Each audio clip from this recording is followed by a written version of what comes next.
Hi guys, I'm Olivia Ray alongside Brian Singer for the Herald Times. Brian is normally here with me in front of the camera, but on Saturday he was actually participating in an event we were covering. Brian was a Little 500 rider this year in the race and along with last year. Brian, can you give me a recap of this year's race and how your team did? One word to describe it is fast.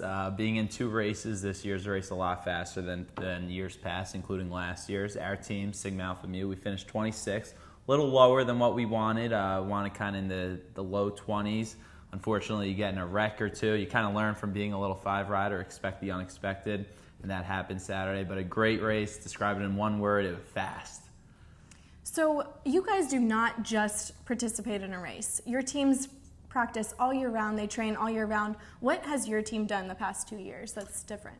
So for Sammy, what we do is we take the whole 365 training, the whole regimen very seriously. It starts in the summer where we kind of add on the base miles, and we all, from East Coast to West Coast, and we have riders in between, we all ride domestically inside, just kind of join any clubs, organizations you can. Come back in the fall, we ride as a team together. We'll do some road rides in the cold, some rides on the rollers, stay for spring break, and you just got to try to maintain that race shape, and then you kind of peak second semester, and that's when it really gets going. And you stay for spring break with most other teams. A handful of teams stay 2 a days. The whole training just becomes really real. So Little 500 is a lot different than other sporting events. You're kind of isolated in your training. You're never really around a lot of fans, and then the climax, the big thing is the race, and you have 2,000 people screaming at you. What's going through your head when you're on that track then? Oh, there's a lot, and I always try to, I mean, you mentioned it, when I'm training, I don't have those fans around me, but I always try to imagine, Brian, this is Little 5, this is Little 5, and I imagine as if the fans are around me during the training, but it's nothing the same. I mean, you can envision it day after day, but once you enter, you were there Saturday, we were obviously there covering it, and being a rider, those fans around you, I guess to describe what's going through your head is you try so hard to focus on one goal. And it's so easy to get distracted by it from all the fans and all the hype around it. So you just do your best to kind of remember the game plan, the strategy, the reason you're doing it. And if you do that as well as you can, the riders that tend to do that better and kind of extract the distractions and kind of focus on what's needed to, they tend to do better in the race. Absolutely.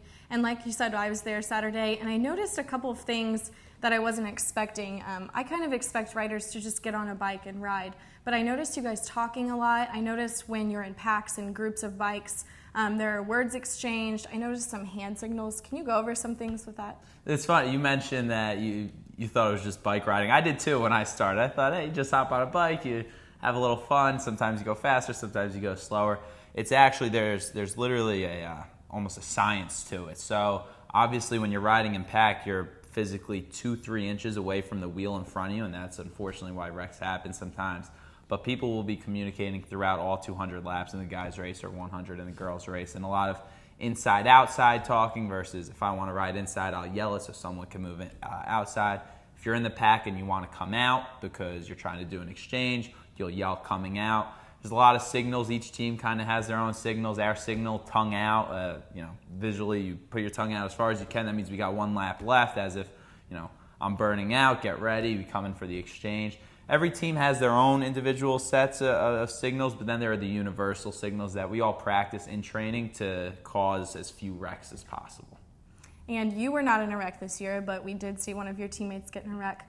What's going through your head? I'm sure you've experienced some as a rider, and what's going through your head as you watch a teammate get in a wreck? It's obvious. It's sad to see. I guess the first feeling you get isn't as, I guess, maybe crazy as it may sound. The first feeling is you get up, make sure he's okay, but then right when you see he's or she in the girls' race is okay, get a new biker on the bike. So we had one guy wreck this year near our pit, so we were pretty fortunate. We had another guy. It took him a second or two. The hardest thing about a wreck is realizing that your team actually went down because there's 33 teams out there and you're worried about drinking and spinning your legs on the side. So it took us a few seconds to realize our guy went down. It was pretty close to our pit. We sent a new guy sprinting there, got back up. It did cause us to lose a little bit of time, but expect the unexpected. That's kind of the name of the game with Little 500. So along with all of these hand signals and and words and lingo that goes along with it. You also have some other things. I know you mentioned your shaven legs, recently shaven legs. And there are a lot of traditions that surround the riders. Can you go over those? Yeah, some teams are certainly more superstitious than others. Most riders, if not all, shave their legs before the race. It's kind of just one of those things. If you do fall, it's easier to get those cinders out. A lot of teams do certain meals, certain timed meals before the race. Some teams stay in hotels the whole week. We stayed in one the night before. A lot of teams, it really depends on who you ask, are more superstitious. Some just try to treat it as normal of a week as possible. Others have a realization they'll never experience a week like this ever in their lives again, so they know it's abnormal, so they don't treat it normally like other weeks of the year. It really just depends who you ask. We as a team, we take care of our bodies and we shave our legs and do kind of those types of things. Not as superstitious as other teams, though. So obviously, things we've gone over, Little 500 is not what a lot of people expect it to be.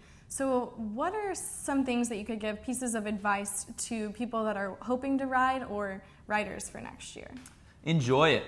This is a race, and a race I think is an understatement to really describe it. It's an event. It's also a culture of Bloomington that whether you finish first or 33rd, 99.9% of college kids will never do this, whether at IU or at any other college. So as much as you want to win, as much as you want to be the one on the podium at the end of the day, you're really, and this may be a cliche line that a second grade teacher may give, but really you're all winners out there. And I know that's such a recreational saying, but just hopping on the bike, whether it's the guys race or the girls race, whether you're first or 33rd, one, not every team qualifies, and even the team, not everyone can give up a year of training to do this event. So any advice for future riders out there, enjoy it, embrace the culture, the fans, the family, the whole community. It's a whole week of festivities all around a bike race, and as crazy as that may sound, all for a bike race, that's not all it is. It's Little 500, the greatest college weekend in America. All right, well, thank you, Brian, for that inside look at the Little 500 race. And if you would like more information about the coverage from this year's race, you can check any of our Herald Times sites.